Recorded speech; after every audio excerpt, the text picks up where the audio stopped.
안녕하세요. 생활 속 세금 정보를 친절하게 설명드릴 안태현 세무사입니다. 오늘은 중소기업 특별세 감면에 대해서 말씀을 드려볼까 합니다.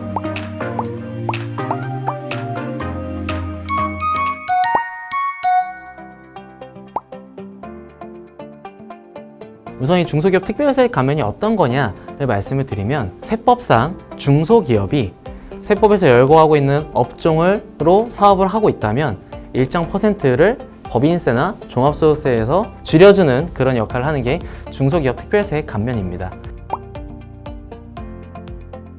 가장 크게 보는 게 매출액입니다.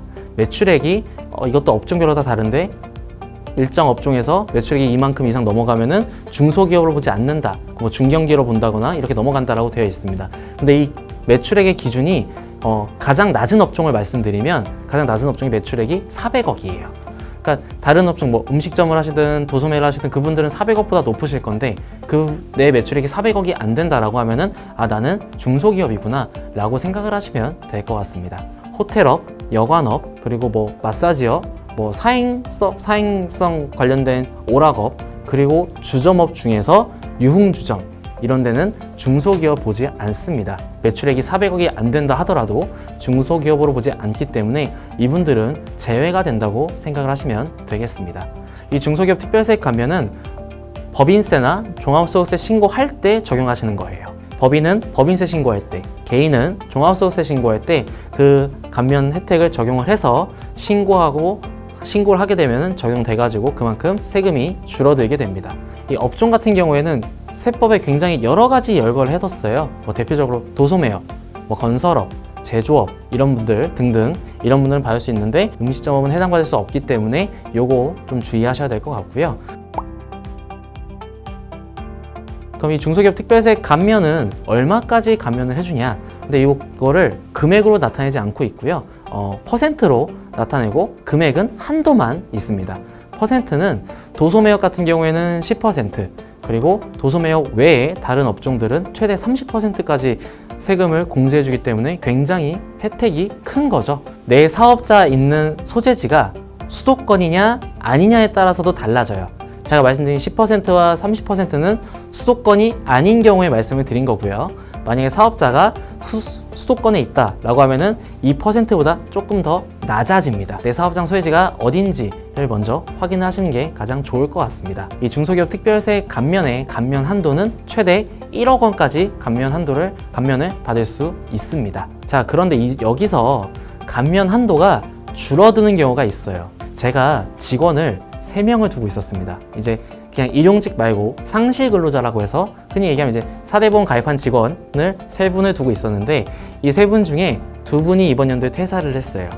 내년에 이제 제가 법인세나 종합소득세 신고를 하는데, 그러면 한도가 1억이 아니라 상시 근로자 수, 줄어든 상시 근로자 수 1인당 500만 원, 저는 2명이 줄었으니까 1000만 원이 한도에서 줄어들게 됩니다. 그러니까 저는 최대 받을 수 있는 게 9천만 원까지만 감면을 받을 수 있게 되겠죠.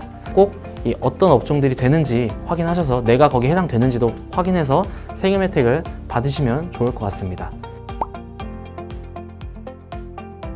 자, 그런데 여기서 주의하셔야 될 사항이 있는데요. 업종마다 감면율이 조금 다르죠. 앞에 말씀드렸던 것처럼 뭐 도소매는 10%, 제조업은 30% 이렇게 돼 있는데, 예를 들어 제가 사업장인데 업종이 되게 많아요. 막 한 대여섯 개가 돼요.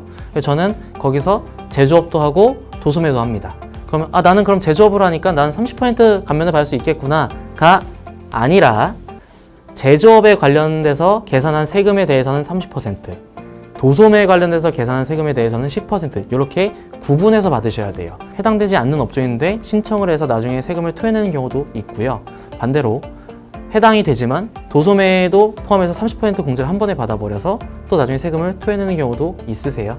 그렇기 때문에 이 중소기업 특별세 감면 받을 때 유의하셔야 될 사항은, 내가 하는 일이 쪼개지는 거냐 안 쪼개지는 거냐, 이걸 확인을 먼저 꼭 하셔야 됩니다. 어차피 똑같이 30% 적용되는 다른 업종을 하고 있으면 30%를 다 적용받으셔도 상관이 없겠죠. 근데 도소매가 포함되어 있다, 뭐 10%가 포함되어 있는 상태에서 다른 업종을 한다라고 하면은 이거는 매출을 구분해서 기장해서 격리한 다음에 요거에 대해 가지고 세금을 따로따로 계산하셔야 된다는 점 꼭 주의하시기를 바라겠습니다. 네, 오늘은 중소기업 특별세액 감면에 대해서 말씀을 드렸습니다. 세법에서는 이렇게 세금을 줄여주는 조세특례제한법에 따른 각종 공제나 감면 여러 개 있기 때문에 여러분들이 세금을 줄이기 위해선 이런 공제 감면 혜택을 잘 활용하셔야 될 것 같아요. 그래서 이런 내용들을 한 번 더 찾아보시고 좀 더 충분히 신중하게 고려하시고 적용하셔야 여러분이 나중에 뭐 세금을 토해낸다든지 이런 일이 없을 것 같습니다. 감사합니다.